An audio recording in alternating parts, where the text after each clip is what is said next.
The night I lost my job, Mom gave my room to my sister. She has a family. You don't have anything. My sister smiled. And yes, don't forget to make my car payment. I quietly took my things and left. I didn't tell them about the company I secretly owned or mention my $2.4 million lakefront home. 3 days later, their screaming phone call came. My mother placed the last bag of my clothes outside my room and said, "Rachel has 2 children. She needs this room more than you do. She has a family. You don't have anything." Rachel stood beside the door, smiling. She spun the key to her white Cadillac around one finger. "And don't forget my car payment on Monday," she said. "You lost your job, not me." I looked at the clock. It was 8:17 p.m. My name is Emma Collins. I was 34 and lived with my mother, Linda, in Columbus, Ohio. At least, I did until that night. Earlier that morning, my position as operations director at Northline Distribution had been eliminated. My boss, Derek, called me into a conference room and explained that the company was restructuring. "This isn't about your performance," he said. "It's a business decision." The HR manager handed me a document. I read it, signed it, and returned to my desk. I collected 2 notebooks, my phone charger, and a framed photograph.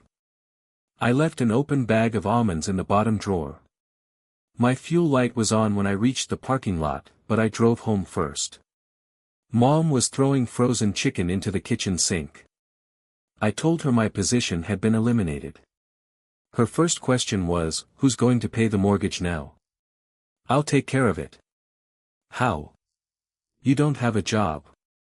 "I have savings." "How much?" I didn't answer. My morning coffee had gone cold in its travel mug. I poured it down the sink and went upstairs.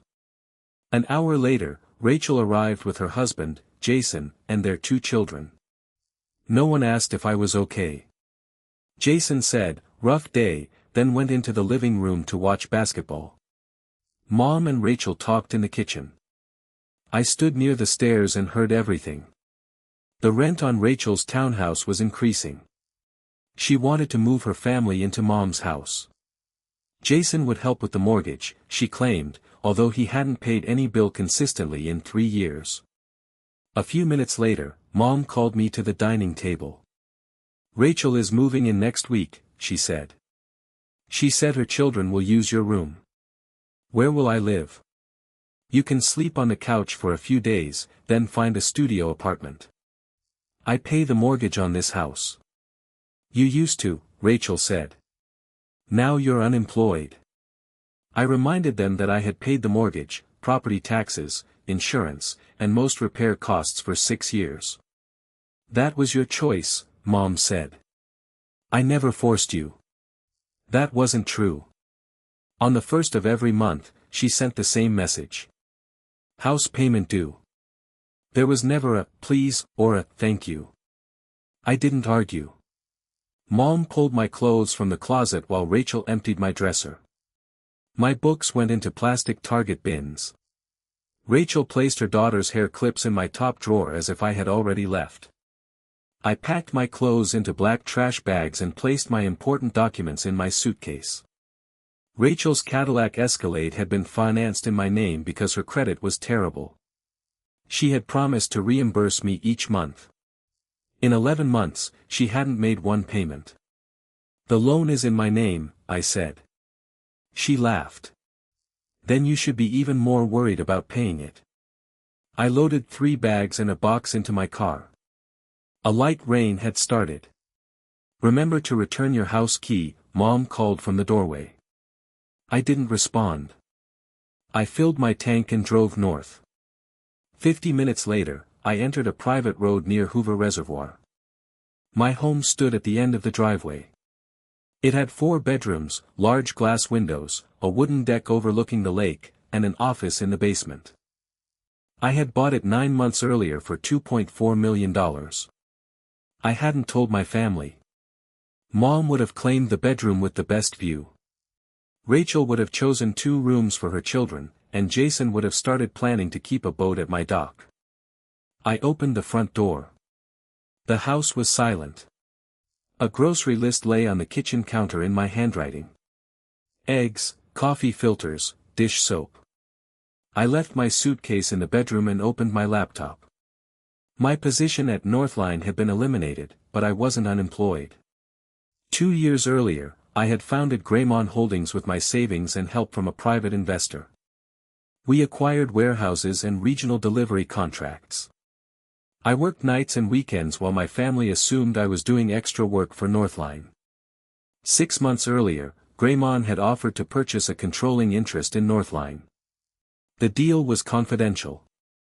Northline's executives knew the buyer's name, but not the identity of its owner. On Monday, I would take control of Northline as Greymon's CEO. Even Derek didn't know.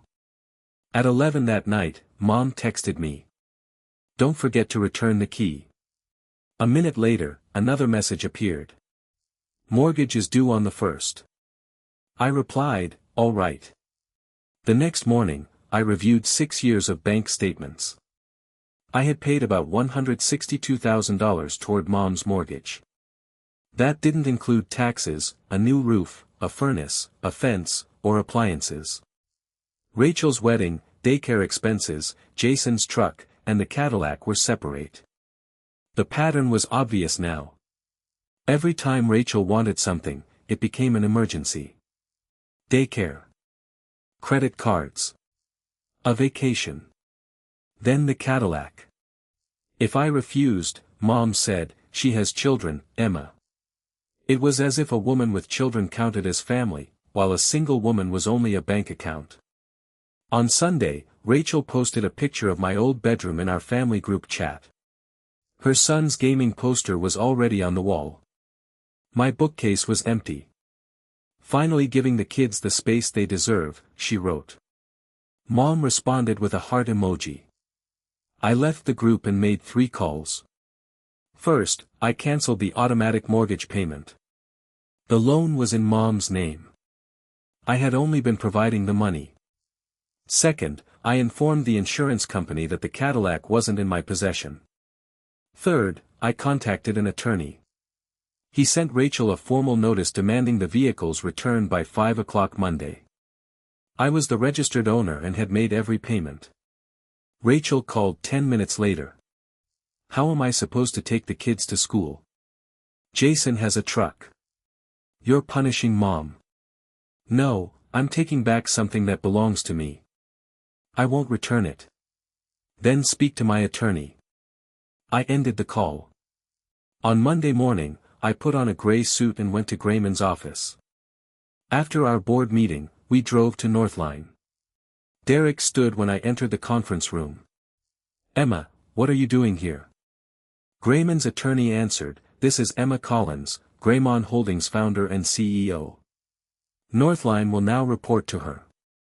Derek's expression changed. "There may have been a misunderstanding," he said. There wasn't.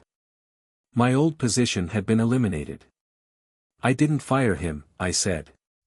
"He understood the business.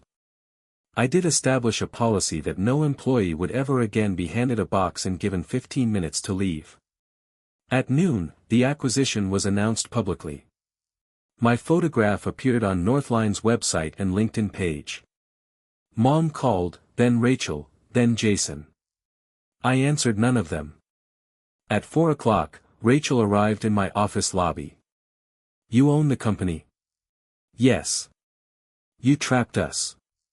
I told you the truth. The choices you made afterward were yours. Mom thinks you'll stop paying the mortgage." "I already did. She could lose the house. You and Jason can pay it." "We can't afford it." "Then find a smaller place." "That was your advice to me." She went quiet. "Please let me keep the Cadillac. I need it for the kids." I checked my watch. "Return it by 5. The Cadillac arrived at my house at 4:55. The key was in the mailbox. 3 days later, Mom called screaming. The bank had requested income verification. During that call, I learned she had forged my signature to open a $90,000 home equity line. The money had paid Rachel's debts, bought equipment for Jason's business, and renovated the backyard. "If you don't sign the documents, the bank will investigate," Mom said. "Let them. I'm your mother." It was my signature. It wasn't with my permission. After a pause, she said, "Come home. We'll give your room back." I looked at the lake. I already have a home. The bank investigated. I provided evidence of the forged signature. Mom had to sell the house to settle the debt. Rachel and Jason moved into a small apartment. I sold the Cadillac and paid off the remaining loan. I didn't take anything from them. I simply stopped paying their bills. For months, they contacted me from new numbers. No one apologized. They didn't regret what they had done. They only disliked what it cost them. I blocked every number. The fourth bedroom in my lake house is still empty. The same blue blanket Rachel held that night is folded inside the closet. Sometimes I open the door and look inside. The room is clean and quiet. Then I turn off the light and close the door. No one needs that room now. Neither do I.